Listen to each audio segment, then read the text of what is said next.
반갑습니다. 손창용 세무사입니다. 자, 이번 시간에 우리 세무사랑 프로 활용 레시피로 2020년 귀속 연말정산 관련되는 부분들을 정리하도록 하겠습니다. 자, 먼저 2020년 귀속 관련되는 연말정산 시 반영되는 주요 개정세법 내용부터 정리하도록 하겠습니다. 자, 첫 번째 국세기본법과 관련되는 부분인데요. 자, 기한 후 신고자에 대한 경정청구, 수정신고를 허용을 했습니다. 원래 기한 후 신고라든가 경정청구는 과세표준 신고서를 법정신고기한까지 제출한 사람만 가능한데 기한 후 신고는 불가능했다라는 거죠. 그래서 기한 후 신고자를 일단은 반영을 했습니다. 자, 두 번째, 기한 후 신고 시에 무신고 가산세 감면율을 조정하고 세분화했습니다. 원래 1개월 이내, 6개월 이내 50%, 20% 감면하던 부분을 그러니까 1개월 이내에는 동일하게 적용을 하고 6개월까지 기간을 3개월 내에 하게 되면 30% 감면, 3개월에서 6개월은 20% 감면으로 세분화했습니다. 그래서 무신고 가산세율이 세분화됐고 빨리 기한 후 신고를 하면 훨씬 유리하다는 걸 알 수 있습니다. 자, 마찬가지로 수정신고 시에도 과소신고 가산세율 감면율을 세분화했습니다. 자, 6개월 이내에 50%, 1년 이내 20%, 2년 이내에 10%에서 3단계로 되어 있던 부분을 1개월 이내에 90%를 감면을 해줍니다.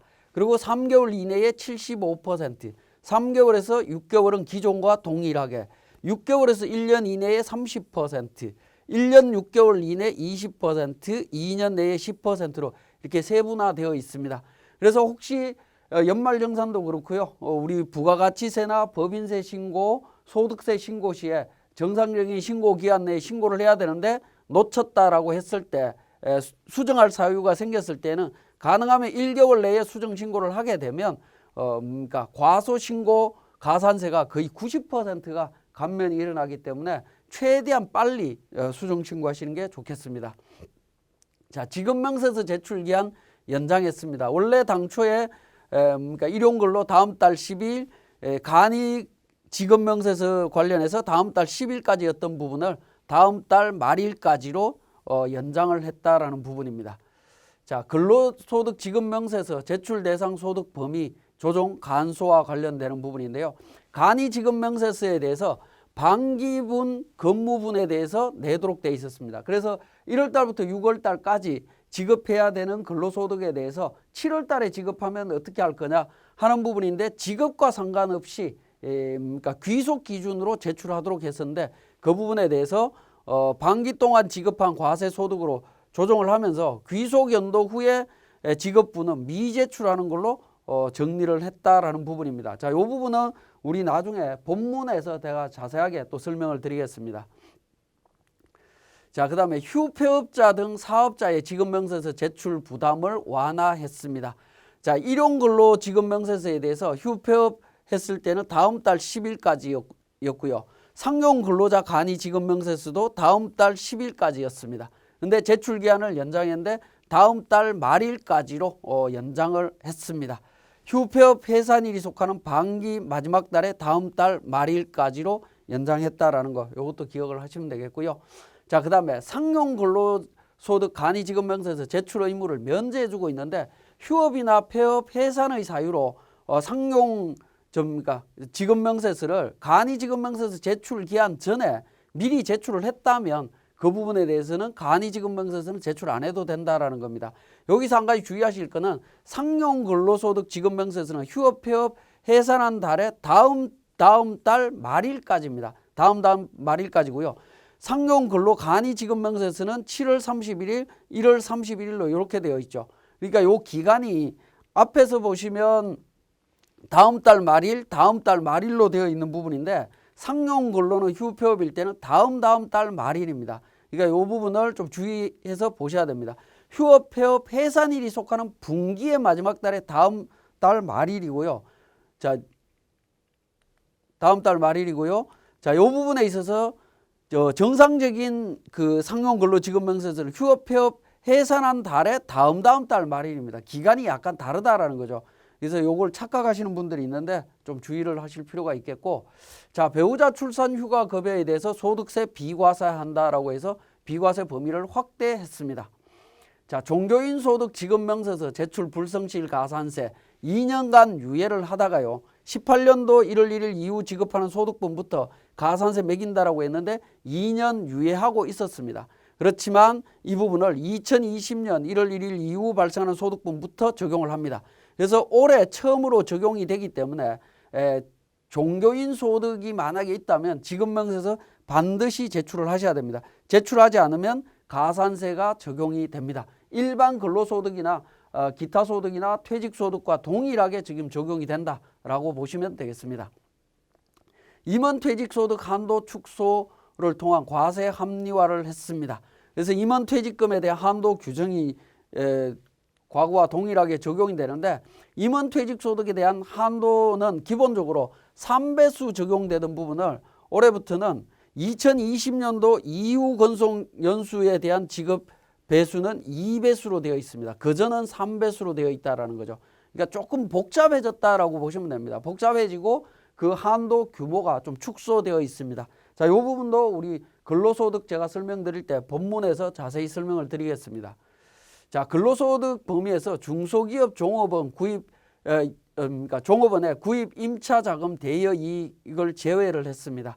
원래 종업원의 주택의 구입 임차자금을 회사로부터 무상으로 받은 부분을 근로소득에 포함을 시켰습니다. 근데 이 부분에 대해서 중소기업의 종업원이 주택 구입 임차자금을 대여받음으로써 얻은 이익은 근로소득에서 제외하도록 되어 있습니다. 이 부분은 원래 가지급금이죠. 그죠? 가지급금이 되면서 이 부분에 대해서는 인정이자를 계산을 해야 되는 부분입니다. 인정이자가 법적으로 4.8% 되어 있죠. 4.8% 되어 있는 부분인데 이 부분을 계산을 해야 되는데 이 부분에서 제외가 되었다라는 겁니다. 그렇기 때문에 그러니까 근로소득으로 보지 않고 법인세법 쪽에서는 이 부분에 대해서 이자 수익으로 과세소득에서 포함 안 시켜도 된다라는 겁니다. 여기서 중요한 거는 중소기업에 대한 부분만 적용이 된다라는 거 기억을 하시면 되겠습니다. 자, 야간 근로수당 등 비과세 생산직 근로자의 총급여 요건을 완화했습니다. 원래 직전 과세 기간에 2,500만 원 이하인자만 적용을 했는데 3,000만 원 이하자로 조정을 했습니다. 물론 이제 월정액 급여 210만 원은 동일하다라고 보시면 되겠고요. 자, 기타 소득 분리과세 대상 범위를 확대를 했습니다. 계약금이 대체된 위약금이나 배상금, 종업원 또는 대학 교직원이 근로와 관계없거나 퇴직 후에 지급받는 직무발명보상금 이 부분에 대해서 분리과세 대상으로 포함을 시켰습니다. 자, 근로소득 공제 한도를 신설했습니다. 근로소득 공제는 공제율은 동일합니다. 공제율은 동일한데 한도를 2천만 원으로 설정을 했다라는 겁니다. 그래서 2천만 원 넘어가면 더 이상 공제가 되지 않습니다. 자, 종합소득 기본공제 대상이 되는 부양가족 범위를 확대했습니다. 자, 직계존속 범위에 보면 직계존속이 재혼한 경우 배우자를 포함한다라고 되어 있습니다. 근데 직계존속이 재혼한 배우자를 직계존속 사후에도 부양하는 경우에 포함한다라는 겁니다. 그러니까 재혼한 다음에 그러니까 직계존속이 사망했을 때 그 배우자를 부양하고 있을 때 기본공제 대상자가 되느냐 하는 부분인데 포함하는 걸로 범위를 조금 확대했습니다. 그 다음에 위탁아동에 대한 부분인데 보호기간이 연장된 위탁아동 20세 이하인 경우에도 포함하는 걸로 정리를 했습니다. 원래 위탁아동은 만 18세까지만 적용이 되는데 20세까지도 가능하다라고 보시면 되겠습니다. 자, 신용카드 사용금액 소득공제 적용기한 연장 및 신문구독료 소득공제 확대 부분입니다. 자, 이 신용카드 관련되는 부분은 이번 코로나 사태 때문에 조금 많이 바뀌고 변경이 많이 일어났습니다. 기본적인 것만 기억을 하시면 되겠습니다. 자, 기본적으로 신문구독료에 대해서도 도서공연 사용분하고 동일하게 30% 적용해 주는 걸로 되어 있습니다. 총급여 7천만 원 이하자에 대해서만 적용을 합니다. 자, 그 다음에 한도 부분에 있어서 그러니까 추가 한도 100만 원을 설정을 하고 있다라는 겁니다. 적용기한은 2022년 12월 31일까지로 연장이 됐고요. 신문구독료는 지금 이제 개정은 되었지만 실질적으로는 2021년도부터 적용이 됩니다. 그러니까 2020년도에는 적용이 안 되는 부분이죠. 이 부분 착각하지 않도록 좀 주의를 하셔야 되겠고요. 자, 신용카드 사용금액 소득공제 대상 박물관, 미술관 범위를 명확하게 정리를 했습니다. 이 교재를 읽어보시면 될 것 같습니다. 자, 그 다음에 4월에서 7월 사용분 신용카드 소득공제율을 인상을 했습니다. 원래 신용카드 소득공제율은 30에서 80% 구간이었습니다. 3월 달까지는. 근데 이제 4월에서 7월 달까지는 80%로, 8월에서 12월까지는 기존대로 15%, 30%, 40%로 이렇게 되어 있다라는 거죠. 그럼 결과적으로 우리 신용카드 사용액 소득 공제를 하려면 1월, 2월, 그 다음에 3월 달, 4월 달에서 7월 달, 그 다음에 나머지 기간, 이걸 다 구분해야 된다라는 거죠. 근데 만약에 신용카드 소득 공제에 관련되는 부분을 우리가 수작업으로 작업을 한다라고 하면 이렇게 되어 있으면 굉장히 힘든 작업입니다. 굉장히 어려운 작업이지만 우리 그 연말 정산할 때는 이 신용카드 소득 공제는 전부 다 전산으로 자동으로 계산이 되기 때문에 큰 어려움 없이 적용이 될 수 있습니다. 그러니까 여러분들은 그냥 이렇게 조금 복잡하게 바뀌었다라는 정도로만 기억하시면 됩니다. 자, 나머지는 전부 다 동일하고요. 적용 시기는 2020년 5월 19일 이후에 연말 정산하는 분부터 적용하도록 되어 있습니다. 자, 소규모 사업자에 대한 신용카드 소득공제 대상 매출액 인정 범위, 인정 방법에 대한 부분인데요. 매출액 전액을 하도록 되어 있다라는 거 기억하시면 되겠고, 자, 그 다음에 중소기업 취업자 소득세 감면 시에 경력 단절 여성 요건을 완화했습니다. 원래 중소기업 취업자는 청년, 60세 이상, 장애인, 경력 단절 여성이었습니다. 근데 경력 단절 여성의 요건을 보면 퇴직 전 1년 이상 근로소득이 있어야 되고요. 임신, 출산, 육아 사유로 3년에서 10년 이내에 동일 기업에 재취직을 해야 된다. 이 동일 기업이라는 문제 때문에 경력 단절 여성에 대한 혜택이 굉장히 없다라고 보시면 돼요. 실질적으로는. 왜냐하면 내가 1년 이상 다니던 회사에 이런 사유로 퇴직을 했습니다. 근데 내가 다시 일을 하고 싶다라고 했을 때 내가 퇴사했던 회사에 재입사를 해야만이 이 혜택이 부여가 된다라는 거죠. 근데 내가 입사하고 싶지만 그 회사에 자리가 없다든가 또는 그 회사가 없어졌다든가 하게 되면 이 제도는 유명무실화 되는 부분이죠. 근데 이 부분을 현실화해서 그러니까 1년 이상 근로소득이 있어야 되고 결혼이나 그러니까 자녀 교육까지도 퇴직 사유로 포함을 시켰습니다. 그래서 범위를 조금 확대했고요. 그 다음에 3년에서 원래 10년이었는데 15년까지 기간을 확대했습니다. 여기에 중요한 건 뭐냐면 동종업종에 재취직하는 경우입니다. 그러니까 내가 기존에 다니던 회사에 근무하는 것이 아니라 기존에 다니던 회사와 유사한 회사에 입사를 해도 경력 단절 여성으로 인정해 주겠다라는 겁니다. 이 유사업종은 표준산업 분류에 있는 중분류까지 되도록 되어 있습니다. 그러니까 유사한 업종으로 입사를 하게 되면 취업자에 대한 소득세 감면 적용받을 수 있다라고 보시면 되겠습니다. 경력 단절 여성에 대한 부분은 굉장히 현실성 있게 바뀌었다라고 볼 수 있습니다. 자, 이 부분 2020년 1월 1일 이후 소득분부터 적용을 합니다.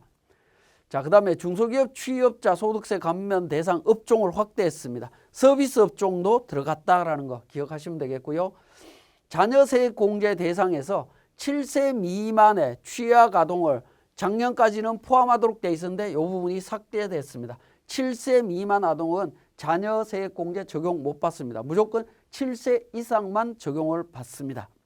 자, 산후조리원 비용 의료비 세액 공제 증명서류 제출 합리화했습니다. 산후조리원 비용을 제출을 해야 된다라는 부분이고요. 자, ISA 계좌 만기 시에 개인 퇴직연금 계좌에 추가 납입 허용 및 세제 혜택을 제공을 하고 있다라는 부분입니다. 그러니까 그 만기 계좌에 연금 계좌 전환 시에 추가 납입 세액 공제 한도를 부여를 했다라고 보시면 됩니다. 연 1,800만 원 플러스 ISA 계좌 만기 시 연금 계좌 전환 금액 기준으로 해서 납입 총 한도가 되겠습니다. 자, 이 금액을 기준으로 해서 세액 공제를 받을 수 있다라고 보시면 되겠습니다. 세액 공제 한도는 연금저축 300에서 400만 원, 퇴직연금 합산 시에는 700만 원이고요. 여기에 추가로 IS 계좌 만기 시 연금 계좌 추가 납부액의 10% 최고 300만 원 한도로 적용을 해주고 있습니다. 그래서 추가적인 연금계좌세액공제를 적용받을 수 있다라고 보시면 됩니다. 자, 그 다음에 50세 이상 연금계좌세액공제 한도를 확대를 했습니다. 과거에는 그 소득금액 총급여 기준으로 한도를 적용해서 15%, 12% 이렇게 적용을 했던 부분인데 50세 이상에 대해서는 4,500에서 1억 원 사이에 한도 금액을 600에서 900만 원, 퇴직연금까지 포함해서 900만 원까지 되도록 확대를 했다라는 거죠. 기존은 400에서 700이었는데 200만 원 확대를 했습니다. 공제율은 동일하다라고 보시면 되겠습니다. 물론 이제 1억 원 초과되는 급여 기준으로는 1억 2천 초과되는 부분에 대해서는 기존과 동일하게 적용이 되고 있습니다. 그래서 근로소득이 1억 2천 이하이신 분이고 50세 이상이신 분들은 퇴직연금, 연금계좌세액공제 한도가 늘어났다라고 보시면 되겠네요.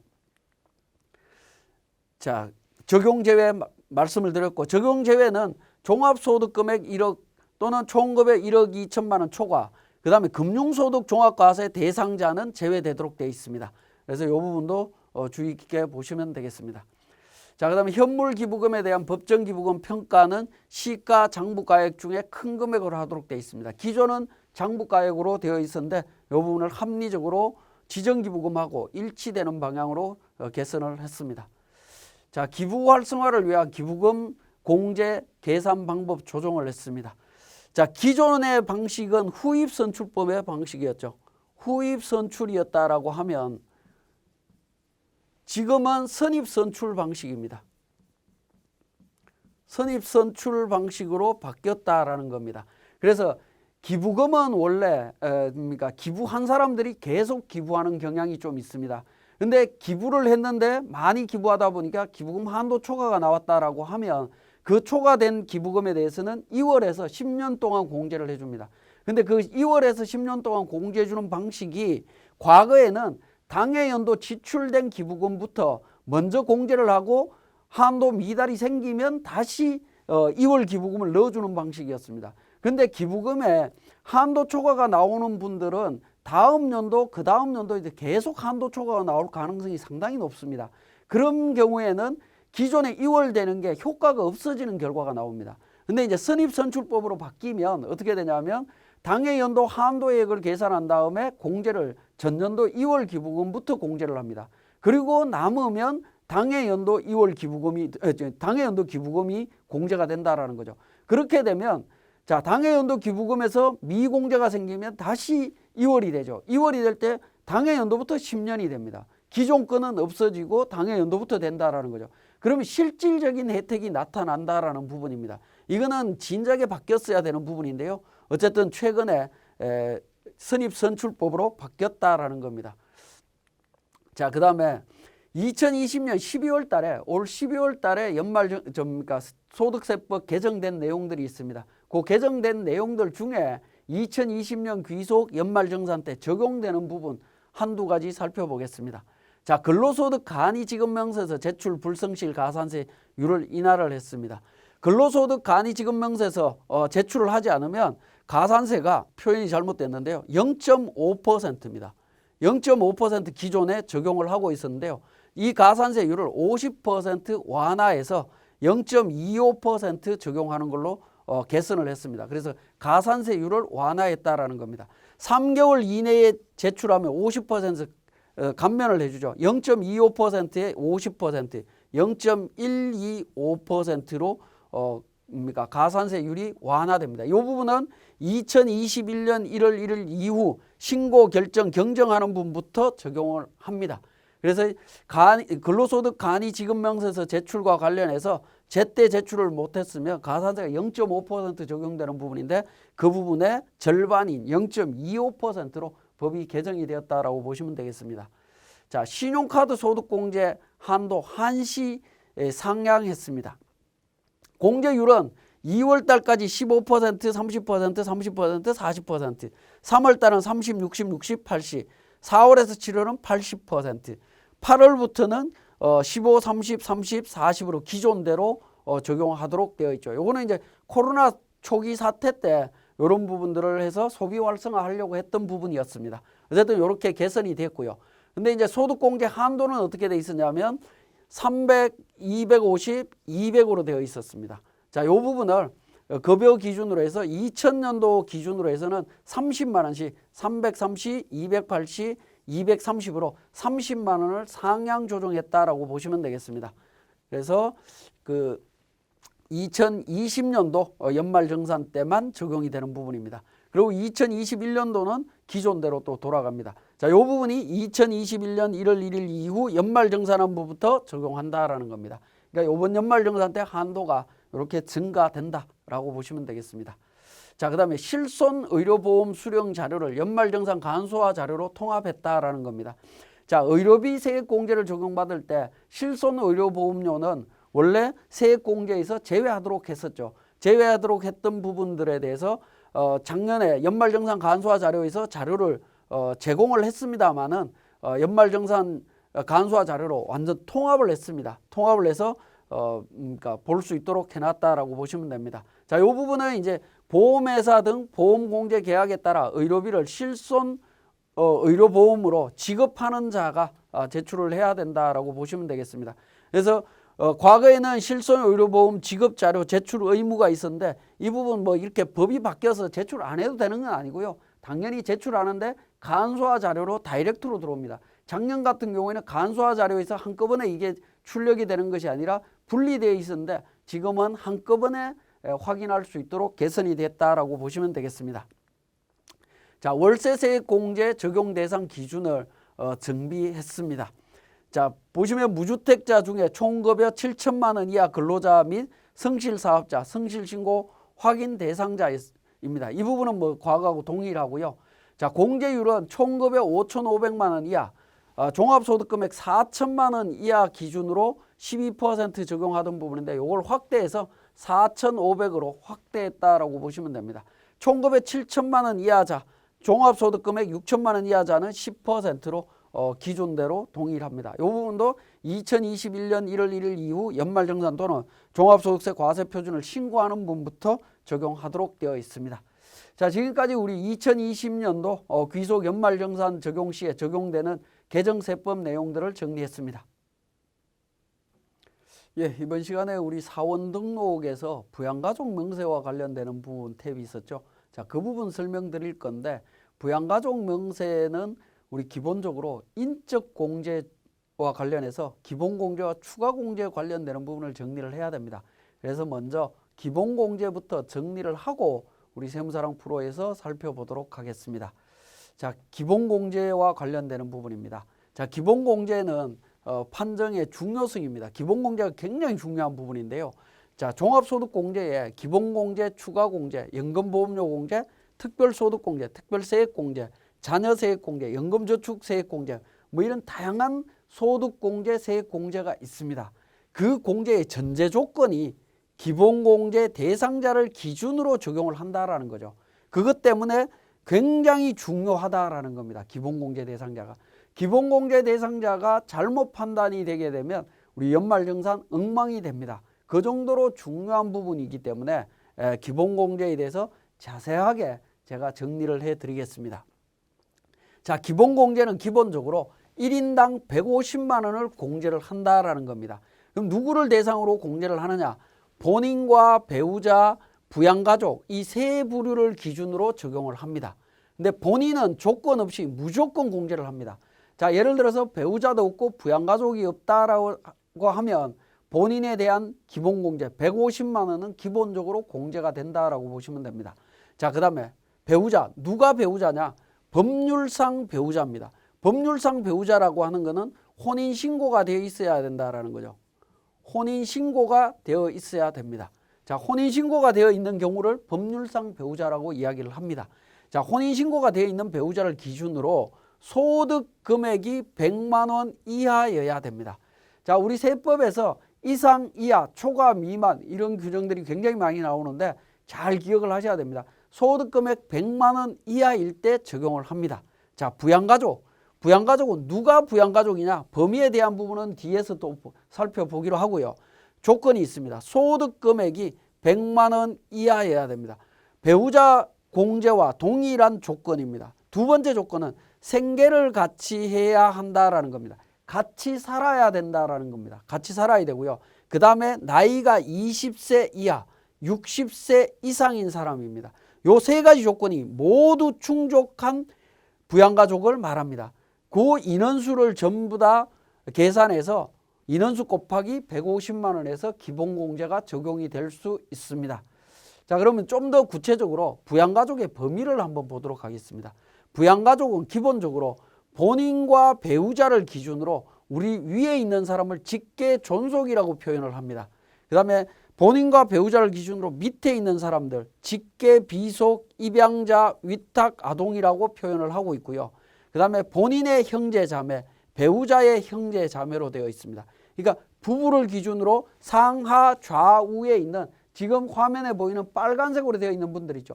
이분들이 부양가족 범위 안에 들어가 있습니다. 그러니까 이 빨간색으로 되어 있는 사람들 이외에는 기본공제 대상자가 될 수가 없다라고 보시면 되겠습니다.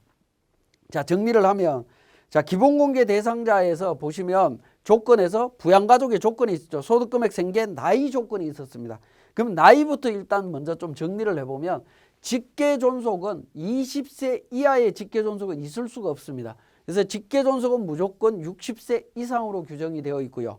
직계비속, 입양자, 위탁아동은 기본적으로 20세 이하입니다. 위탁아동은 기본적으로 18세죠. 18세 기준으로 되어 있습니다. 입양자나 직계비속은 20세 이하지만 위탁아동은 18세 이하로 되어 있고요. 형제자매는 20세 이하 60세 이상으로 되어 있습니다. 자, 이렇게 빨간색으로 되어 있는 부분들인데, 자, 여기서 이제 한 가지 또 살펴볼 거는 부부를 기준으로 직계존속을 말씀을 드렸죠. 그러면 본인의 직계존속이 있을 수 있고 배우자의 직계존속이 있을 수 있다라는 겁니다. 둘 다 포함하느냐 하는 건데 둘 다 된다라는 겁니다. 본인의 엄마, 아버지, 배우자의 엄마, 아버지, 즉 장인, 장모, 시부모 다 기본공제 대상자가 될 수 있다라는 겁니다. 직계존속은 바로 위에 부모님 세대뿐만 아니라 부모님 세대 위에 있는 할아버지, 할머니 다 가능합니다. 외할아버지, 외할머니 다 가능하다라고 보시면 됩니다. 자, 직계비속입니다. 직계비속, 아들, 딸 자녀들이죠. 자녀의 자녀, 즉 손자, 손녀, 외손자, 외손녀도 포함하느냐? 직계비속은 포함하는 개념이 되겠습니다. 자, 그 다음에 본인의 형제자매, 배우자의 형제자매에서 부양가족은 기본적으로 직계존속, 직계비속, 형제자매로 빨간색으로 되어 있고요. 나이에 대한 부분을 잠깐 말씀을 드렸습니다. 자, 그 다음에 부양가족 범위의 예시 부분이 되겠습니다. 자, 직계비속의 범위를 보면 자녀, 손자녀, 정손자녀 포함한다라고 되어 있죠. 외손자녀, 외정손자녀 포함합니다. 혼인 외의자로 입적된 자 포함하고요. 며느리는 공제 대상에서 제외되도록 되어 있습니다. 자, 기본적으로 며느리는 여기에 안 들어있죠. 며느리나 사위 같은 경우에는 직계비속의 배우자입니다. 그죠? 그러니까 기본적으로 포함이 안 된다라는 겁니다. 자, 그 다음에 직계존속, 부모, 외조부모, 조부모, 증조부모, 외증조부모 포함합니다. 자, 배우자의 직계존속도 포함한다라는 겁니다. 자, 형제자매, 배우자의 형제자매 포함합니다. 근데 사촌, 육촌 형제자매나 고모, 삼촌, 조카 제외하도록 되어 있습니다. 자, 보시면 형제자매에 사촌이나 이런 부분들 안 들어가 있죠. 그죠? 여기에 안 들어 있습니다. 그래서 부양가족 범위는 부부를 기준으로 상하 좌우에 있는 사람을 기준으로 적용한다라는 것만 기억을 하시면 됩니다. 자, 그 다음에 위탁아동, 해당 과세 기간에 6개월 이상 직접 양육한 위탁아동, 직전 과세 기간의 위탁 기간을 포함합니다. 위탁아동은 18세 이하만 적용을 하고요. 물론 이제 그 기간이 연장된 경우에는 만 20세까지 포함하는 걸로 법이 개정이 되긴 했습니다. 자, 부양가족 요건에 대한 예외가 되겠습니다. 자, 요 부분은 뭐냐면, 자, 기본공제 대상에 대한 부분을 보면 부양가족이든 배우자 공제든 조건이 있었죠. 여기 빨간색으로 이런 조건이 있습니다. 세법이 어려운 이유는 이런 조건들이 만들어지면 그 조건에 대한 예외사항이 없으면 굉장히 쉽습니다. 단순하게 그냥 적용하시면 돼요. 근데 예외사항이 조건이 만들어지면 항상 예외사항이 존재를 합니다. 그 예외사항을 전부 다 고려를 해야 되기 때문에 어려워지는 문제가 있습니다. 그 예외 사항들을 하나하나 살펴보도록 하겠습니다.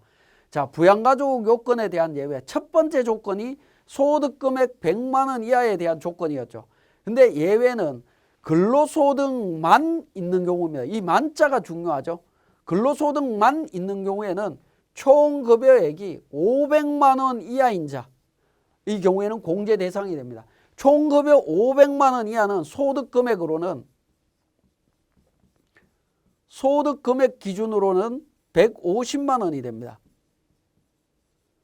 150만 원이 되기 때문에 원래는 100만 원 초과입니다. 100만 원 초과지만 근로소득만 있다면 적용해 주겠다라는 부분입니다. 자, 그거 주의하시고요. 그 다음에 소득금액의 범위가 어떻게 되느냐. 자, 이 부분도 굉장히 중요한 부분인데 소득금액에 대한 범위는 종합소득금액, 퇴직소득금액, 양도소득금액을 모두 포함하는 부분입니다. 종합소득, 퇴직소득, 양도소득을 전부 포함하는 개념이다라는 겁니다. 그러니까 이게 소득금액 파악하는 게 굉장히 어렵습니다. 실무적으로도 어려울 뿐더러 그러니까 이게 소득금액을 파악하는 게 개인정보라는 거죠. 개인정보이기 때문에 배우자의 연봉이 얼마인지, 다른 소득은 또 얼마나 있는지, 또는 부모님의 소득이 또 얼마가 되는지 이런 부분 실질적으로 파악하는 게 쉽지가 않습니다. 그래서 소득금액 파악 방법을 제 나름대로 정리한 걸 한번 보면 맞벌이 부부는 배우자 공제가 불가능하다. 왜냐하면 총 급여액이 500만 원 초과할 거다라는 거죠. 연봉이 500은 넘을 거기 때문에 소득금액 100만 원 초과로 인해서 배우자 공제 서로 안 됩니다. 그 다음에 사업자 등록이 있는 경우나 사업소득이 있는 경우 공제 불가능합니다. 대부분은. 자, 사업자 등록이 있거나 사업소득이 있는 경우에는 종합소득세를 신고를 하는데 종합소득세를 신고할 때 보면 사업소득 금액이 대부분은 100만 원 넘어갑니다. 그렇기 때문에 안 된다라고 보시면 됩니다. 자, 그 다음에 퇴직금을 받은 사람, 당해연도에 퇴직금 받은 사람 공제받을 수가 없습니다. 직장 다니다가 퇴직금 받았다. 직장 다니다가 퇴직금 받으면 한 달치, 최소 한 달치 월급은 나옵니다. 근데 한 달치 월급이 대부분 100만 원은 초과한다라는 거죠. 100만 원 넘어가기 때문에 안 됩니다.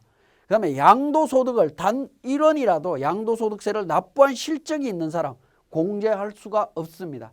양도소득세법을 적용을 해보면 양도소득세를 내려면 단 1원이라도 내려면 소득금액이 250만 원 초과돼야 됩니다. 250만 원 넘어가야 되기 때문에 단 1원이라도 세금을 냈다? 그러면 적용받을 수가 없다라고 보시면 됩니다. 그 다음에 질문이 굉장히 많이 들어오는 것 중에 부모님이 연세 60이 넘으셔갖고 국민연금을 수령하고 있다.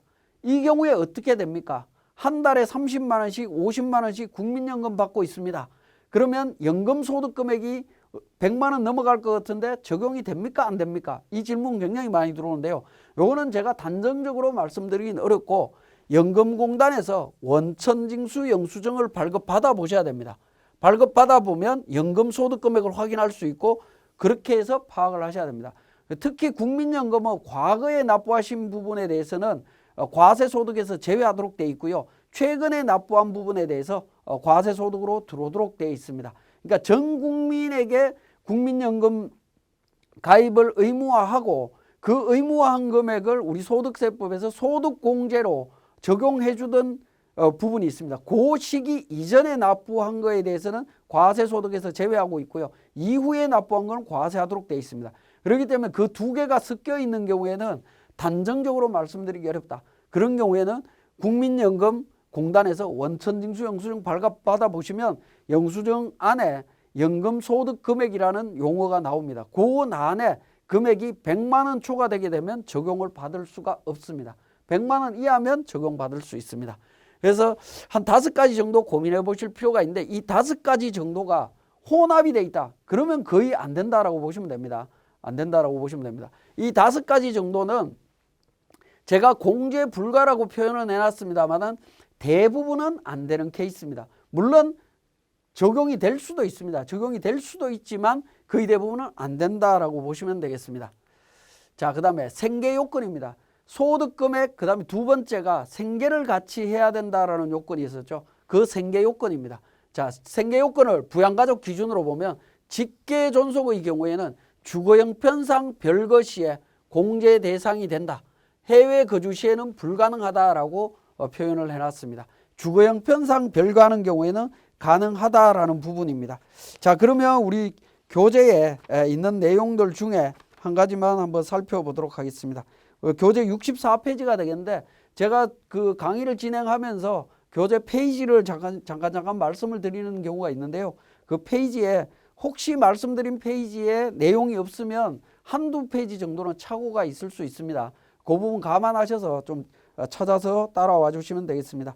우리 주거 형편상 별거라고 하는 부분이 나와 있는데 주거 형편상 별거라는 의미가 뭐냐라는 부분인데요. 자녀가 결혼으로 인하여 분가 또는 취업 등으로 인해서 직계 존속과 주민등록표상의 동일한 주소에서 생계를 함께 하고 있지 않으나 직계 존속이 독립된 생계 능력이 없어 당해 거주자가 실제로 부양하고 있는 경우를 말합니다. 그러니까 취업이 됐거나 결혼을 했거나 이렇게 해서 그러니까 따로 사는 경우가 되겠습니다. 결국에 어떤 의미냐면 우리 주거 형편상 별거라고 하면 집이 좁아서 이렇게 따로 떨어져 산다 뭐 이렇게 생각하실 수 있는데 그게 아니다라는 거죠. 집이 아무리 넓어도 따로 떨어져 살 수 있는 경우가 있다라는 겁니다. 그런 경우에 직계 존속은 인정해주고 있습니다. 물론 이제 해외 거주하게 되면 그거는 안 된다라고 보시면 되겠습니다. 자, 직계 비속은 어떻게 되느냐? 직계 비속은 이유를 따지지 않고 항상 생계를 같이 하는 걸로 봅니다. 따로 떨어져 살더라도 같이 사는 걸로 봅니다. 왜냐하면 직계 비속은 부모가 부양을 해야 될 의무가 있죠. 의무가 있기 때문에 같이 사는 걸로 봅니다. 형제 자매는 반드시 생계를 같이 해야 됩니다. 같이 살아야 된다라는 겁니다. 같이 살지 않으면 공제를 받을 수 없습니다. 자, 나이 요건이 되겠습니다. 나이 요건에 대한 예외 부분입니다. 나이는 20세 이하 60세 이상이라고 말씀을 드렸는데 장애인인 경우에는 나이를 무시합니다. 나이를 무시한다는 얘기는 조건이 세 가지가 있었죠. 그래서 소득금액, 생계, 나이 요건이 있었는데 나이를 무시한다는 얘기는 결국에 뭡니까? 생계 요건과 소득금액 요건만으로 판단하겠다라는 겁니다. 장애인인 경우에는 나이를 묻지 않습니다. 자, 부양가족의 배우자 공제 여부입니다. 자, 부양가족에 대해서는 배우자 적용 안 된다라고 했죠. 그래서 제가 앞에서 직계 비속의 배우자인 며느리나 사위는 공제 대상이 될 수 없다라고 말씀을 드렸습니다. 자, 그 부분을 한번 정리를 해보면 직계 존속의 배우자는 누구냐? 이 질문은 조금 웃긴 개념이긴 하지만 직계 존속, 부양가족 중에 직계 존속의 배우자는 엄마의 배우자는 아버지죠. 그러니까 배우자는 직계 존속에 포함이 됩니다. 그죠? 직계 존속의 배우자는 직계 존속입니다. 당연히 공제 대상이 됩니다. 이 부분은. 자, 본인의 형제 자매에 대한 배우자의 형제 자매에 대한 배우자는 공제가 안 됩니다. 예외 없이 공제할 수 없습니다. 그러니까 형제 자매에 대한 배우자는 적용을 할 수가 없다라는 부분입니다. 그 다음에 직계 비속의 배우자, 며느리나 사위는 원칙적으로 공제할 수 없습니다. 공제 불가능합니다. 그렇지만 예외적으로 비속이 장애인이고 그 배우자가 장애인인 경우, 즉 장애인 부부인 경우에는 직계 비속의 배우자도 공제가 됩니다. 배우자도 기본공제 대상자에 들어온다라는 거죠. 그죠? 유일한 예외입니다. 부양가족의 배우자는 원칙적으로 공제가 될 수 없는데 비속이 장애인이고 그 배우자가 장애인인 경우에는 그 배우자도 기본공제 대상자가 될 수 있다라는 점 기억하시면 되겠습니다. 자, 그 다음에 지금까지 이제 말씀드렸던 내용들을 쭉 종합을 해보면 어떤 부분이 나오냐면 조건이 있었죠. 소득금액, 생계, 나이 조건이 있었습니다. 그러면 소득금액, 생계, 나이 조건이 언제 기준으로 충족해야 되느냐 하는 겁니다. 충족 기준, 즉 판단 기준입니다. 소득금액 100만 원 이하다라고 했을 때 언제 날짜로 100만 원 이하여야 되냐 이 부분인데 원칙이 12월 31일인 과세기간 종료일입니다. 과세기간 종료일 현재 소득금액이 100만 원 이하여야 되고요. 생계를 같이 하고 있어야 되고 나이가 20세 이하 60세 이상이어야 됩니다. 자, 그 조건입니다. 그런데 12월 31일 기준으로 모든 걸 다 판단해라 라고 했는데 그렇게 판단이 안 되는 경우가 있을 수 있다. 첫 번째가 연령을 판단할 때입니다. 나이를 판단하는 건데 20세 이상 60세 이하라고 그러니까 60세 이상 20세 이하라고 하는 나이는 만 나이로 따지도록 되어 있습니다. 만 나이로 따지고 생일 20세를 지난 생일이 하루라도 지나면 20세 초과에 걸리게 되어 있습니다. 20세 초과에 들어가게 되면 공제를 못 받는 문제가 나오죠. 자, 이런 경우가 있을 수 있죠. 자, 2019년도에 19살이었던 자녀는 2020년도에 들어오면 1월 1일부터 12월 31일 사이에 어느 날짜에는 20살, 만 20살 되는 생일이 도달하게 되고요. 도달하게 되는데 그 도달한 날 이후에는 20세 초과자에 해당이 됩니다. 그러면 판단 기준일인 12월 31일 기준으로 판단하세요라고 이야기를 하면 어떻게 되죠? 12월 31일 기준으로는 오늘날, 그러니까 2020년도에 만 20살에 도달된 사람들은 전부 다 초과자에 걸립니다. 그러면 공제를 못 받는 문제가 생기죠. 그렇게까지 디테일하게 정확한 잣대를 대서 공제를 해야 되는지 하는 부분인데 그 부분에 대해서 조금 여유를 두고 있습니다. 그래서 연령에 대해서는 당해 연도에 해당되는 연령이 20세에 도달하면 무조건 공제 대상으로 인정합니다. 60세 이상은 문제될 게 없고요. 20세 이하인 경우에는 당해 연도에 공제가 됩니다. 그래서 2020년도에 만 20살이 된 자녀는 올해까지는 기본공제 대상자가 될 수 있다라는 겁니다. 자, 그 다음에 사망한 경우입니다. 자, 12월 31일자 기준으로 기본공제 대상자가 있어야 됩니다. 사람이 있어야 공제가 되는데 2020년도 연도 중에 사망을 했다라고 하면 어떻게 할 거냐는 부분입니다. 12월 31일 기준으로는 안 계시기 때문에 공제를 받을 수가 없습니다. 원칙적으로. 공제를 받을 수 없는데 사망했을 때는 사망일 전일 기준으로 판단해서 적용하시면 됩니다. 예를 들어서 10월 5일 날 돌아가셨다라고 하면 10월 4일 기준으로 판단하시면 됩니다. 판단을 하라라고 했죠.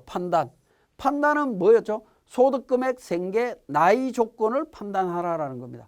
그래서 요건이 충족이 되면 공제를 해주겠다. 그런 의미입니다. 10월 4일 기준으로 소득금액, 생계, 나이 요건만 따지시면 됩니다. 그러니까 사망일 전일 기준으로 판단한다라는 겁니다. 그럼 예를 들어서 한번 볼까요? 2020년도 1월 1일 날 연세 90인 할아버지가 사망을 했을 때 할아버지를 기본공제 적용할 수 있느냐는 겁니다. 2020년도에 사망했다. 1월 1일 날 사망했다. 그러면 사망일 전일 기준으로 판단을 해보면 어떻게 될까요? 2019년 12월 31일 기준으로 판단하라. 연도가 바뀌어버렸다라는 겁니다. 연도가 바뀌어버리다 보니까 많은 분들이 공제 대상에서 배제를 하는 경우들이 있습니다. 자, 근데 한번 보시면 사망일 전일은 12월 31일, 19년 12월 31일 기준이기 때문에 날짜입니다. 이 날짜 기준으로 2020년도 소득금액 없습니다. 있을 수가 없죠. 제로. 100만 원 이하입니다. 직계존속은 생계를 같이 하는 걸로 봅니다. 그죠? 주거 형편상 별거하는 경우 같이 사는 걸로 봅니다. 나이 90이라고 했기 때문에 나이 요건 충족이 되죠. 그러면 공제 대상입니다. 1월 1일 날 돌아가셨다 하더라도 그 돌아가신 날이 속하는 과세 연도에는 기본공제 대상자로 공제받을 수 있다라는 겁니다. 제가 너무 극단적으로 예를 든 것 같긴 하지만 1월 1일 날 돌아가신 분들도 상당히 많습니다. 그런데 상당히 많은 분들이 기본공제 대상자에서 배제시키는 경향들이 좀 있어서 강하게 좀 말씀을 드렸습니다. 자, 맞벌이 부부의 경우에 소득공제는 소득이 많은 사람 쪽으로 몰아서 공제하는 게 유리하다라는 건데 이 개념이 어떻게 되느냐 하는 부분입니다. 소득이 많은 사람한테 몰아서 해라 라고 하는 부분인데 이 개념은 소득이 많다라는 개념이 어떻게 되느냐 하는 겁니다. 자, 우리 단순한 수학적인 개념에서 소득이 많다라는 것은 단 1월이라도 많으면 많은 게 됩니다. 그러니까 남편 연봉이 3,500, 아내 연봉이 3,800. 그러면 아내가 많기 때문에 아내 쪽으로 모든 공제를 다 몰아서 공제하면 되느냐라는 건데 세법적으로는 그게 아니다라는 거죠. 많다 적다는 이렇게 판단을 합니다. 상대방과 동일한 세율을 적용받는 경우에는 세법상 소득은 같다라고 보시면 돼요. 근데 상대방보다 높은 세율을 적용받는 경우에는 많다라고 보시면 됩니다. 예를 들어서 남편이 15% 세율 구간이고 아내가 3,800이지만 같은 15% 구간이다. 요거는 같은 개념으로 보시면 돼요. 도토리 키재기다 라고 보시면 되는 거고 남편이 3천만 원으로 15%인데 아내의 연봉이 1억 원으로 35% 구가이다. 그럼 세율이 높죠. 이 경우에는 진짜 많은 겁니다. 많다라는 겁니다. 자, 이런 경우에도 어떻게 하면 최적의 그러니까 소득공제로 해서 두 사람의 세액을 합쳤을 때 가장 적절한 세액으로 갈 수 있느냐 하는 부분인데, 이 경우에도 우리 아파트를 생각하시면 돼요. 아파트 예를 들어서 남편이 5층에 있습니다. 아내가 10층에 있습니다. 그러면 소득이 아내가 많죠. 그러면 소득공제를 통해서 엘리베이터를 타고 내려옵니다. 내려오다 보면 5층 남편 구간까지 같이 내려옵니다. 같이 내려오면 문이 열리겠죠. 문이 열리면 남편을 태워서 같이 내려가야 가장 좋은 케이스가 됩니다. 근데 혼자 잘났다고 밑에 1층까지 내려가 버리면 두 사람의 세액을 합치면 오히려 불리해지는 케이스가 생깁니다. 그러니까 많은 쪽에서 공제하는 건 맞대 상대방 배우자와 같은 수준까지 과표가 내려왔을 때는 같이 내려가야 된다라는 겁니다. 그러니까 맞벌이 부부가 연말정산하실 때 굉장히 어렵습니다. 사실은 굉장히 어려운데 그 부분을 잘 적용을 하셔야 됩니다. 자, 그 다음에 동일인이 배우자 공제와 부양가족 공제가 동시에 적용되는 경우, 예를 들면 이겁니다. 장남이 아버지와 어머니 모시고 삽니다.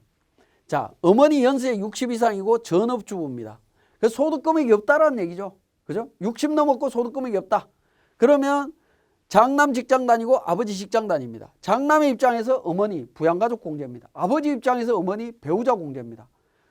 둘 중에 중복 적용될 때 어떤 거 적용해야 되느냐? 부양가족 공제냐 배우자 공제냐? 선택해야 되는 문제가 나오겠죠. 여러분도 한번 생각해 보세요. 이 부분 어떤 걸 적용하는 게 맞느냐? 자, 그 다음에 두 사람의 소득이 부양가족 공제 대상자일 때 공제자는 누구냐? 소득자가 자, 형과 동생이 전업주부인 어머니 모시고 삽니다. 그러니까 형의 입장, 둘 다 직장인이고 형의 입장에서 부양가족 공제고 동생의 입장에서 어머니 부양가족 공제입니다. 그럼 형이 공제받는 게 맞느냐?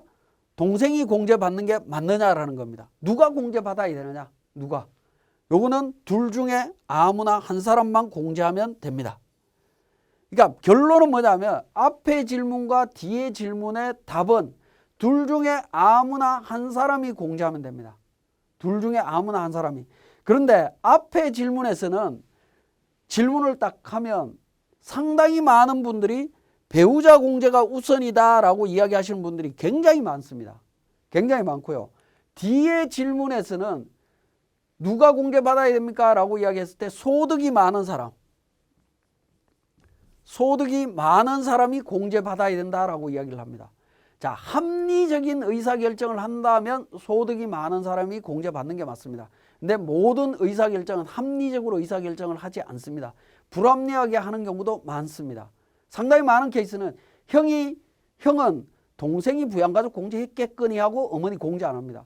동생은 당연히 형이 공제받았겠지라고 생각하고 공제 안 합니다. 이렇게 누락하는 경우도 있다라는 겁니다.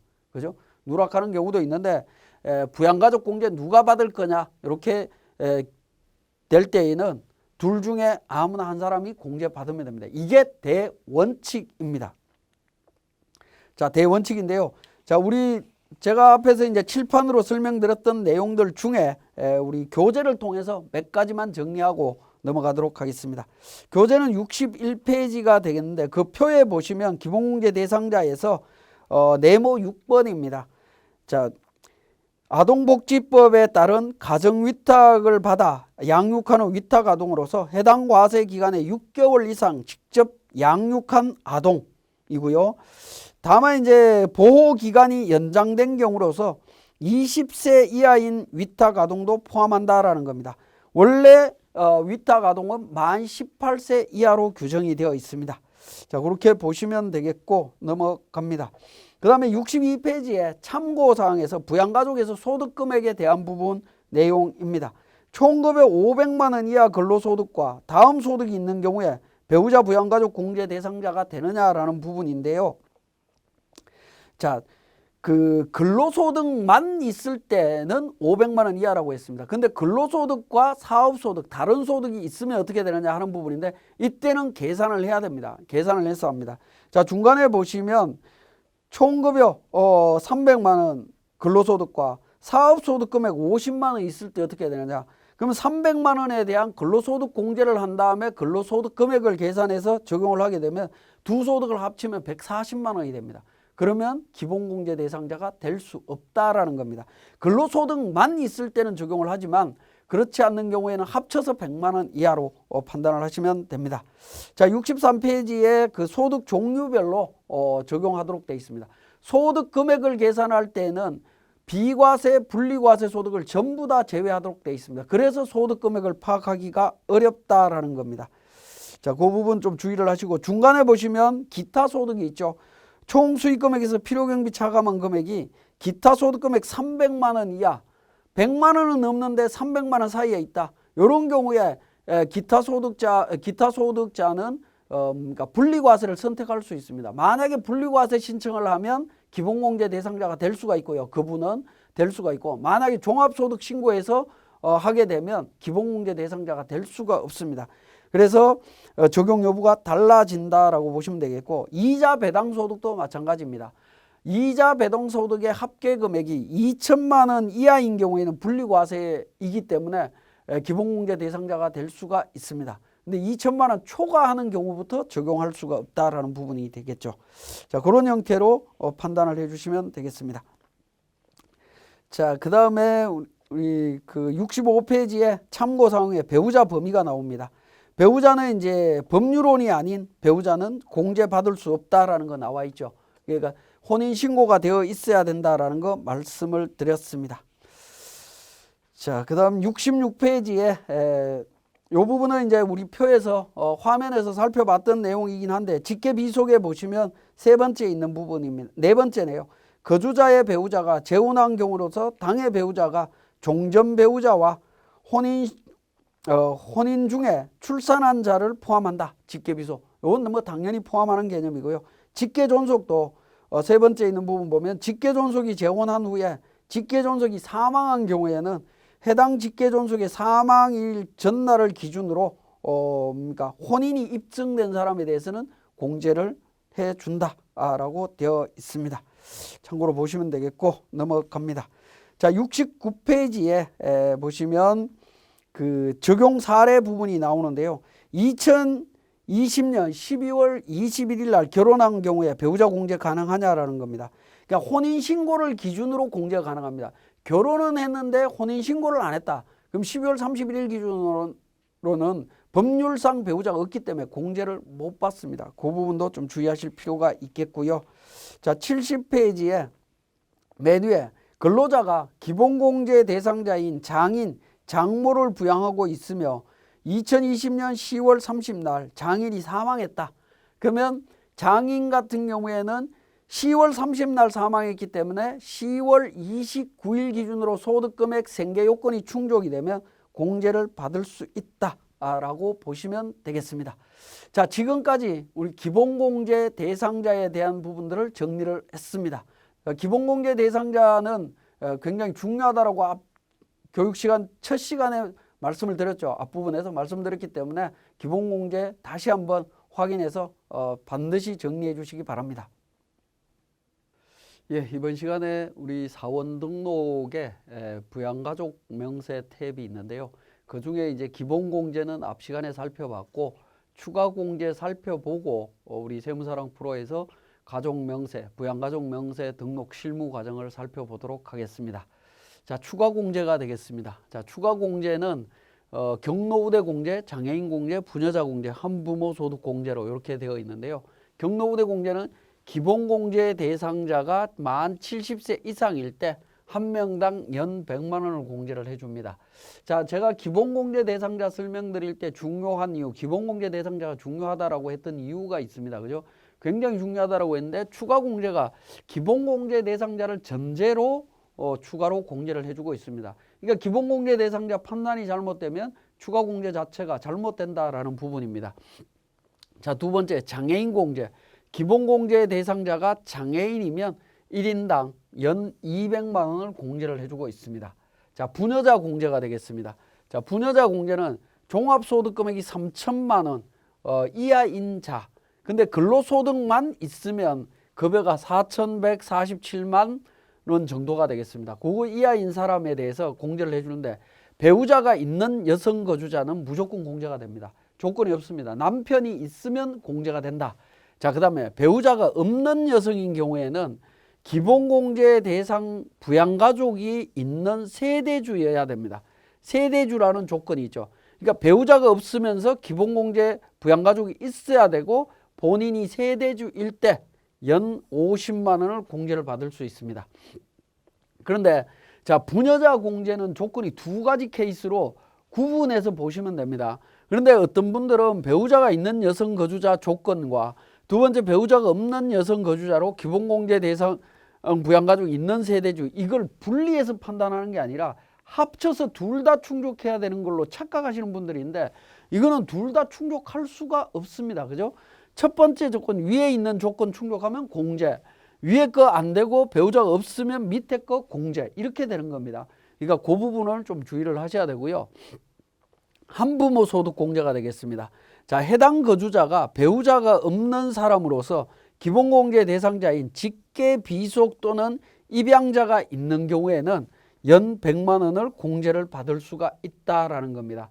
자, 요 경우에 자, 한부모 공제 같은 경우는 배우자가 없는 사람이니까 부녀자 공제는 소득자가 여성인 경우에 적용이 되는 부분이고요. 한부모 소득 공제는 배우자가 없으면 되니까 남자인 경우에도 적용이 가능하고 여성인 분도 적용이 가능합니다. 자, 한부모 소득 공제와 부녀자 공제, 특히 여성인 경우에 부녀자 공제와 한부모 소득 공제가 동시에 적용이 되면 어떻게 되느냐 하는 부분인데, 모두 적용이 되는 경우에는 4번을 적용한다. 큰 금액을 적용해 주겠다라는 겁니다. 그러니까 여성의 경우에 부녀자 공제와 한부모 소득 공제가 둘 다 적용이 된다면 한부모 소득 공제 금액이 더 크기 때문에 한부모 소득 공제만 적용을 해준다라는 겁니다. 자, 여기서 한 가지 중요한 거는, 자, 경로우대 공제, 장애인 공제, 부녀자 공제, 한부모 소득 공제, 이 부분에 있어서 요건이 충족되면 중복해서 적용이 되느냐는 건데, 중복 적용 가능하다라는 겁니다. 그러니까 본인이 나이가 70 이상이고 장애가 있고 여성이다라고 하면, 남편이 있다 이렇게 되면 어떻게 되겠습니까? 경로우대 공제, 장애인 공제, 부녀자 공제도 가능하다라는 겁니다. 그러니까 기본공제 대상자인 한 사람이 추가 공제의 4가지 중에 여러 가지를 동시에 적용을 받을 수 있다라는 겁니다. 그러니까 최대 3가지를 동시에 받을 수 있다라는 부분입니다. 근데 우리가 앞에서 살펴봤던 기본공제는 어떻게 돼 있죠? 본인, 배우자, 부양가족 공제죠. 근데 그 서로 간에는 중복될 여지가 없습니다. 없지만 추가 공제는 이렇게 중복해서 적용할 수 있다라는 부분입니다. 자, 그 다음에 부양가족이 장애인, 즉 소득이 없는 경우에 소득세 공제 적용 여부인데요. 자, 이 부분 보기 앞서서 우리 교재 70페이지에 장애인 공제에 대한 부분에 있어서 장애인에 대한 부분이 나옵니다. 어떤 사람이 장애인이냐라는 부분인데요. 장애인 복지법에 의한 장애인, 그 다음에 국가유공자 등 예우 및 지원에 관한 법률에 의한 상이자, 이와 유사한 사람으로서 근로능력이 없는 사람들, 이런 사람들. 근데 이제 장애인 복지법에 의한 장애인은 장애인 등록증으로 확인하시면 되고, 국가유공자 등 예우 및 지원에 관한 법률에 의한 근로능력이 없는 사람들도 마찬가지로 보훈청장이 발급하는 장애인 증명서로 하시면 됩니다. 자, 이 부분은 뭐 이런 서류들로 확인이 가능하고요. 또 장애인에 들어가는 부분이 동그라미 3번에 항시 치료를 요하는 중증 환자로서 취하기 곤란한 상태에 있는 사람을 말합니다. 그러니까 중증 환자 같은 경우에도 장애인이 가능하다라는 부분인데, 이때는 소득세법에서 정하는 장애인 증명서를 제출하셔야 됩니다. 자, 소득세법에서 정하는 장애인 증명서 부분은 의사가 발급하는 장애인 증명서입니다. 그러니까 중증 환자의 경우에는 의사가 발급하는 장애인 증명서를 가지고 오면 장애인 공제가 가능하다라고 보시면 됩니다. 그게 이제 우리 참고 사항에 항시 치료를 요하는 중증 환자의 장애인 증명서에서 1번부터 5번까지 내용들을 정리해 놓고 있습니다. 그래서 동그라미 1번 보면 소득세법에서 정하는 장애인 증명서는 그 장애인 복지법에 의한 장애인 등록증과 구분되고, 장애인 복지법에 의한 장애인 등록증을 발급받은 경우에도 별도 장애인 증명서는 필요 없다라는 겁니다. 그러니까 그 항시 치료를 요하는 중증 환자인 경우에만 별도로 그러니까 소득세법에서 이야기하는 장애인 증명서를 제출을 해야 된다라는 의미로 이해를 하시면 되겠고, 동그라미 3번에 보시면 그 소득자의 해당 사항을 기재하는 거고, 이 장애인 증명서를 의료기관에서 발급받는 때에는 담당 의사나 진단이 가능한 의사를 경유해야 된다. 그러니까 의사가 발급한 장애인 증명서가 있으면 된다라는 걸로 이해를 하시면 되겠습니다. 자, 그 다음에 3번에 이제 다음 페이지에 그 세대주 부양가족 관련되는 부분이 있습니다. 자, 제가 앞에서 부녀자 공제에서 그 기본공제 대상 가족이 있는 그러니까 세대주라고 이야기를 했던 부분입니다. 그 세대주에 대한 개념을 이야기를 하고 있는데, 자, 동그라미 1번에 보시면 배우자 유무 및 부양가족이 있는 세대주 여부는 당해 과세기간 종료일 현재 주민등록 등본 또는 가족관계 등록부 증명서에 의한다 라고 되어 있습니다. 그러니까 대부분은 주민등록 등본에 의해서 세대주인지 아닌지 확인하시면 되겠습니다. 자, 동그라미 3번에 보시면 부양가족이란 기본공제 대상이 되는 부양가족을 의미한다 라고 이야기를 하고 있고, 당해 거주자가 배우자가 없는 여성으로서 부양가족이 있는 세대주는 추가공제 대상자가 된다. 다만 주민등록표상 세대주 요건을 충족하지 못한 경우에는 공제 대상이 될 수 없다라는 겁니다. 이 케이스가 어떤 케이스냐면, 여성 근로자로서 부모님을 모시고 사는데 아버지가 세대주로 되어 있는 경우들이 있습니다. 이런 경우에는 본인이 세대주 요건을 충족 못했기 때문에 부녀자 공제를 적용받을 수가 없습니다. 자, 그 다음에 한부모 소득공제에 대한 부분인데요. 해당 과세 기간에 배우자가 사망한 경우로서 연말정산 때 기본공제 대상자로 배우자를 기본공제로 신청한 경우에는 기본공제 대상자의 배우자가 있기 때문에 한부모 소득공제를 적용받을 수가 없습니다. 그 부분도 좀 주의하실 필요가 있겠습니다. 자, 73페이지에 보시면 본인이 경로우대 공제의 여부, 동그라미 4번인데 거주자 본인이 경로우대자에 해당되는 경우에는 본인에 대해서도 공제받을 수 있다. 즉 요건 충족하면 중복 적용이 가능하다라는 이야기를 하고 있습니다. 동그라미 7번에 세대주가 아닌 여성인 경우에 어떻게 되느냐는 부분인데, 주민등록표상에 세대주가 아닌 미혼 여성은 부녀자 세대 공주를 적용받을 수 없다라는 부분입니다. 자, 그 부분 주의해서 보시면 되겠고요. 자, 장애인에 대한 부분, 우리 연말정산 때 적용되는 부분들을 종합해서 한번 보면, 일단 장애인에 대해서 소득이 없다면 기본공제 대상자 연 150만 원 공제 받을 수 있죠. 나이 제한이 없습니다. 그죠? 소득 금액이 없다면, 소득이 없으니까 소득 금액 100만 원 이하고 나이 제한이 없다. 생계 같이 하면 된다라는 겁니다. 그 다음에 추가 공제 연 200만 원 장애인 공제 적용이 된다라는 거고요. 뒤에서 또 살펴보겠지만 자녀세액 공제 적용할 때도 기본공제 대상자인 7세 이상으로서 20세 초과자도 적용이 가능하다라는 겁니다. 장애인은 기본공제 대상자의 직계 비속이라든가 그러니까 배우자 이런 경우에 나이에 제한이 없다라고 했죠. 나이에 제한이 없기 때문에 소득금액 요건만 충족이 되면 나이가 20살이 넘더라도 기본공제 대상자가 됩니다. 그렇게 되는 분들 같은 경우에 자녀세액 공제가 되느냐는 건데, 20세 초과되는 경우에도 장애인인 경우에는 자녀세액 공제를 적용받을 수 있다라는 점입니다. 자, 그 다음에 특별세액 공제 중에 보험료 납입액의 연 100만 원 한도로 해서 15% 적용해 줘요. 장애인 전용 보장성 보험에 가입했을 때 가능하다라는 겁니다. 그 다음에 교육비 지출 15%, 장애인 특수교육비는 전액 공제 대상입니다. 자, 교육비는 원래 기본적으로 본인 거는 전액이고요. 직계 비속 관련되는 부분들은 전부 다 그러니까 300만 원, 900만 원 한도가 있었죠. 지출 금액에 한도가 있었지만 장애인 관련되는 부분에 있어서는 전액 공제가 가능하다라고 보시면 되겠고, 의료비 관련되는 부분도 15% 세액 공제 받을 수 있는데, 총급여 3% 초과되는 의료비 중에 장애인 의료비는 전액 공제가 가능하다라는 겁니다. 전액 공제가 됩니다. 그래서 우리 연말정산 때 장애인과 관련되는 부분이 적용될 수 있는 부분을 요약하면 이렇게 정리하실 수 있겠습니다. 자, 그 다음에 세대주 요건이 있는 소득공제 및 세액공제를 우리가 요약을 해보면 배우자가 없는 경우에도 적용되는 그러니까 부녀자 공제가 있습니다. 배우자가 없을 때 본인이 세대주이면서 부양가족이 있으면 공제가 가능하다라는 겁니다.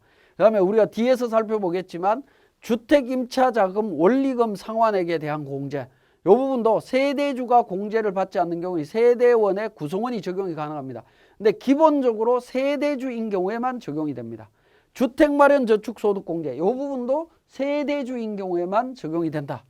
장기주택 저당차입금 이자 상환액 공제, 이 경우에도 세대주 요건이 기본입니다. 물론 이제 세대주가 공제받지 않는 경우에는 세대의 구성원이 실제 거주하면서 공제가 받는 경우 가능합니다.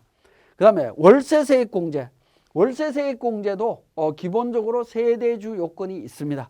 세대주가 주택자금공제를 적용받지 않는 경우에는 세대의 세대원이 적용 가능하다라는 겁니다. 그러니까 우리가 세대주 요건을 이렇게 구성하고 있는 부분들이 세법의 연말정산과 관련되는 부분을 한 5가지로 정리하실 수 있습니다. 그래서 이 5가지는 세대주 요건이 있다라는 점 기억하셨다가 소득공제나 세액공제 적용할 때 세대주 적용 확인하시면 되겠습니다. 자, 자녀세액공제가 되겠습니다. 자, 자녀세액공제는 기본적으로 기본공제 대상자인 자녀, 입양자, 위탁아동으로서 7세 이상인 사람에 대해서 한 명당 연 15만 원, 2명이면 30만 원, 3명 이상일 때 30만 원 플러스 한 명당 30만 원씩 계산을 해주도록 되어 있습니다. 세액공제. 요때 기본 자녀세액공제에서는 자녀라는 용어가 굉장히 중요하다라는 겁니다. 직계 비속과 자녀는 다른 개념이다라는 거 반드시 기억을 하셔야 됩니다. 직계 비속에는 손자, 손녀, 외손자, 외손녀 이 부분이 전부 포함이 되는 거지만 자녀는 오로지 아들, 딸을 의미합니다. 아들, 딸 이외에는 제외된다라고 보시면 됩니다. 자녀와 동급인 입양자, 위탁 아동은 포함되도록 되어 있습니다. 자, 그 내용이 우리 75페이지에 내용이 나와 있습니다. 종합소득이 있는 거주자의 기본공제 대상자인 손자, 손녀는 적용이 안 된다라는 거 참고사항에 있고요. 자, 자녀를 기본공제 대상자로 공제받은 거주자가 자녀세액공제를 적용받는 겁니다. 근데 맞벌이 부부가 기본공제와 자녀세액공제를 나눠서 공제받을 수 있느냐는 건데 나눠서 공제 못 받습니다. 분리해서는 안 된다. 기본적으로 기본공제 대상자인 경우에만 기본공제 대상자인 사람에 대해서 자녀가 있다면 공제가 가능하다라는 부분입니다. 자, 이게 기본적인 자녀세액공제고요. 그 다음에 출생이나 입양세액공제에 관련되는 부분입니다. 해당 과세 기간에 출생, 입양한 자녀, 첫째인 경우 연 30만 원, 둘째 연 50만 원, 셋째인 경우 70만 원입니다. 자, 첫째, 둘째, 셋째. 자, 첫째, 둘째, 셋째라고 하는 걸 구분을 어떻게 할 거냐. 이 부분에 대해서도 의문이 생기죠. 기존에 자녀가 있을 때 입양을 했다면 이게 둘째 자녀냐 아니면 입양 순서로 첫째냐 이런 부분에 논란이 있을 수 있습니다. 자, 이 부분에 대해서 이제 적용을 어떻게 하느냐 하는 부분인데 기본적으로 좀 전에 말씀을 드렸던 부분인데 기본공제 대상자, 대상 자녀에 대해서 손자나 손녀 적용이 안 된다라는 거 말씀을 드렸고요. 맞벌이 부부는 기본공제와 자녀세액공제를 나누어서 공제받을 수 없다. 그러니까 한쪽으로 몰아서 공제해야 된다라는 거 말씀드렸습니다. 그 다음에 조세특례제한법에 의해서 자녀 장려금을 신청한 경우에는 자녀세액공제와 중복 적용할 수 없도록 되어 있습니다. 자, 출산 입양세액공제 적용 순서가 되겠습니다. 자, 출산 입양세액공제는 해당 과세기간에 첫째일 때 30만 원, 둘째일 때 50만 원, 셋째일 때 70만 원이다라고 말씀을 드렸는데 이때 첫째, 둘째, 셋째의 판단 기준이 어떻게 되느냐? 나이 순서와 관계없이 사망한 자녀를 포함하여 출산 입양 신고한 순서를 기준으로 적용하는 거다라는 겁니다. 자, 그렇게 되면 자, 기본적으로 자녀가 30세인 자녀가 한 사람이 있었다. 그러고 난 다음에 나중에 늦둥이로 입양을 했다라고 하면 이게 이 입양한 자녀는 둘째냐 첫째냐라는 겁니다. 그러니까 본인 가족의 자녀 순서 전체 순서로 따진다라고 보시면 됩니다. 둘째가 됩니다. 자, 그 부분과 관련해서 우리 교재에 한번 보시면 76페이지가 되겠습니다. 적용 사례가 있는데요. 근로자가 기본공제 대상자인 장남, 차남을 부양하는 경우 자녀세액 공제 가능하냐라는 겁니다. 장애인 25세 있을 때 장애인은 기본공제 대상자, 나이에 상관없이 기본공제 대상자니까 가능하고요. 차남도 가능합니다. 그래서 두 사람 기준으로 공제 가능하다라는 겁니다. 자, 두 번째 사례 보시면 가족관계 등록부 상에 자녀는 다음과 같을 때 출생 입양세액 공제 어떻게 되느냐. 장남 30세 15년도에 사망했습니다. 그리고 장녀 25세, 차남 17세, 차녀 0세인데 20년도에 출생을 했습니다.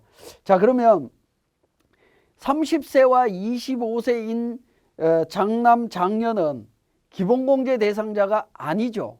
아닌 경우에 그러면 20년도에 출생한 자녀는 둘째냐 넷째냐라는 문제입니다. 그죠? 왜냐하면 기본공제 대상자로만 따지면 두 번째에 해당이 되는 거고 전체 자녀 수로 따지면 네 번째에 해당이 되는 겁니다. 자, 그런데 우리 기본적으로 출산 입양세액 공제와 관련되는 부분은 사망한 자녀를 포함해서 전체 순서로 따진다라는 겁니다. 결국에 넷째 자녀죠. 그러면 세 번째 이상일 때는 연 70만 원이라고 말씀을 드렸습니다. 그래서 70만 원 공제가 적용이 된다라고 보시면 되겠습니다. 자, 지금까지 설명드렸던 부양가족 공제와 자녀세액 공제 관련되는 부분을 우리 세무사랑 프로에서 실제 적용하는 과정을 살펴보겠습니다. 자, 교재 55페이지에 부양가족 명세와 관련되는 부분입니다. 인사급여 근로소득 관리의 사원 등록이라고 하는 메뉴가 있습니다. 자, 사원 등록 메뉴를 실행시키신 다음에 오른쪽에 보시면 기본사항 부양가족 명세 탭이 있습니다. 자, 부양가족 명세 탭에서 내용을 진행을 하시면 되겠습니다. 자, 부양가족 명세에는 연말 관계, 성명, 그 다음에 내국, 외국인, 주민등록번호, 나이, 오른쪽에 보시면 기본공제, 부녀자, 한부모, 경로, 우대, 장애인, 자녀, 출산, 입양, 위탁관계 정보들이 있죠. 자, 이건 뭐냐면 부양가족 명세는 기본공제 대상자와 그 다음에 추가공제, 그 다음에 자녀세액 공제까지 내용을 요약할 수 있도록 되어 있는 부분입니다.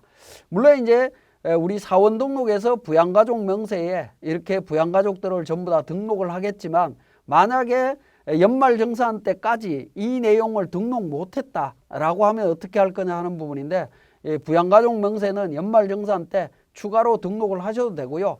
혹시 연말정산 때 등록하는 경우에는 우리 그 근로소득 관리 쪽에 보시면 연말정산 관리에 연말정산 추가자료 입력이라고 하는 탭이 있습니다.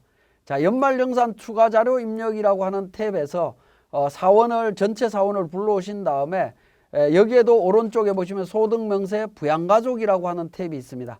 부양가족이라고 하는 탭에서 연말정산을 하면서 부양가족을 추가로 등록하실 수도 있습니다.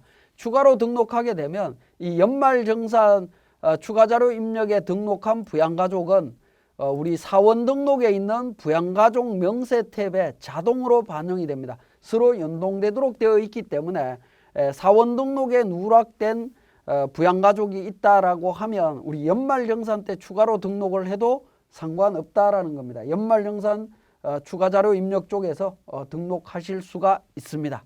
그리고 이 그 부양가족은 제가 말씀드렸듯이 사원 등록은 그 마감 후 2월이라는 기능을 통해서 다음 연도로 2월에서 사용할 수 있다라고 말씀을 드렸습니다. 그런데 이 부양가족 명세와 관련되는 부분들도 기본적으로 2월을 하게 되면 전년도 자료가 2월이 돼서 계속해서 연계해서 사용하실 수가 있습니다. 그런데 만약에 그 연계하지 않고 새로 불러와서 사용할 수 있느냐는 부분인데 상단 부분에 보시면 F8번 부양가족 불러오기라고 하는 메뉴가 있습니다. 그래서 불러오고자 하는 사원을 선택하신 다음에 F8번 부양가족 불러오기를 하게 되면 전년도 부양가족 명세를 불러옵니다 라고 해서 내용을 불러오실 수 있다라는 겁니다. 불러와서 반영하실 수 있습니다. 자, 그러면 이제 부양가족 명세 탭에 구체적으로 하나하나 보시면 연말관계라고 하는 부분이 있습니다. 자, 연말관계라고 하는 부분은 하단 부분에 중간 부분에 당부장 표시로 연말관계가 나와 있죠. 소득자 본인, 소득자의 직계존속, 배우자의 직계존속, 배우자, 직계비속, 자녀나 입양자를 제외한 직계비속. 자녀나 입양자 제외한 직계비속은 결국에 뭡니까? 손자, 손녀, 외손자, 외손녀가 되겠죠. 그 다음에 형제, 자매, 7번 수급자, 8번 위탁 아동, 만 18세 미만인 자, 뭐 이렇게 구분이 되어 있습니다. 자, 이러한 사람들을 구분해서 관계를 선택을 해주시면 되겠습니다. 그리고 내국인, 외국인, 대부분은 내국인이고 주민등록번호로 등록하시면 됩니다. 주민등록번호를 입력하게 되면 나이는 자동으로 반영이 됩니다. 자동으로 반영이 되고요. 자, 기본공제는 나이를 기준으로 해서 기본공제 선택하실 수 있습니다. 자, 기본공제를 선택을 하게 되면 기본공제 본인은 이제 본인이기 때문에 연말정산에서 소득자 본인이 되는 경우에는 기본공제 본인으로 자동으로 표시가 됩니다. 그 다음부터 이제 연말 관계에서 1번부터 8번까지 번호가 생기게 되면 기본공제 대상자에 해당이 되느냐부터 시작해서 2번 배우자, 20세 이하, 60세 이상 장애인, 기초생활 대상, 자녀 장려금 대상 뭐 해서 7가지를 선택하도록 되어 있습니다. 요 부분은 이제 기본적으로 여러분들이 선택해서 등록해 주시면 되겠습니다. 그 다음에 이제 부녀자 공제, 한부모 공제, 경로우대 장애인 관련되는 부분을 추가 공제로 해서 등록을 해 주시면 되겠습니다. 이 추가 공제와 관련되는 부분은 우리 상단 부분 툴바에 보시면 F7 추가 공제라고 하는 게 있습니다. 자, F7 추가 공제를 눌러 보시면 선택한 사원 부양가족의 주민등록번호를 기준으로 추가 공제를 자동으로 표시한다라고 되어 있습니다. 자동으로 표시가 가능합니다. 나이를 기준으로 해서 한부모 또는 경로우대 장애인 관련되는 부분을 쭉 정리를 해줄 수 있다라는 부분입니다. 자, 이런 기능도 있다라는 거 기억을 하시면 되겠고요. 자, 추가 공제와 관련해서는 우리 F7 추가 공제로 해서 자동으로 반영되는 경우도 있지만 자동으로 반영이 안 되는 경우도 있습니다. 그런 경우에는 직접 등록을 해주시면 되겠고, 장애인 공제 같은 경우에는 장애인의 종류, 장애인 복지법에 의한 장애인인지 국가유공자나 중증 환자에 해당이 되는지 1, 2, 3번으로 장애인을 등록해 주시면 되겠습니다. 자, 그리고 이제 부양가족 공제 현황이라고 되어 있는데요. 자, 상단 부분에서 기본공제부터 시작해서 출산, 입양, 위탁 관계를 전부 다 등록하고 나면 하단 부분에 기본공제 인원에서 본인, 배우자, 유무, 20세 이하는 몇 명이고 60세 이상은 몇 명이고 하는 인원수를 전부 다 정리를 해 줍니다. 그리고 3번에서 자녀 공제 인원도 같이 인원수를 계산을 해주고 있습니다. 상단 부분에 기본공제 인원 옆에 보시면 세대주 구분이 나오죠. 백두산이라고 하는 사람이 세대주인지 세대원인지 관련되는 정보를 등록해 달라라는 겁니다. 세대주인지 여부에 따라서 우리가 공제되는 부분들이 달라진다라고 말씀을 드렸던 부분입니다. 58페이지 참고사항에 보시면 세대주 요건이 있는 경우들이 있습니다. 그 요건에 해당되는 부분 때문에 이 세대주 여부를 정확하게 등록을 해 주셔야 되겠습니다. 예, 지금까지 우리 부양가족 명세에 대한 이론 파트와 우리 사원 등록에서 부양가족 명세 탭 등록하는 과정을 말씀을 드렸습니다.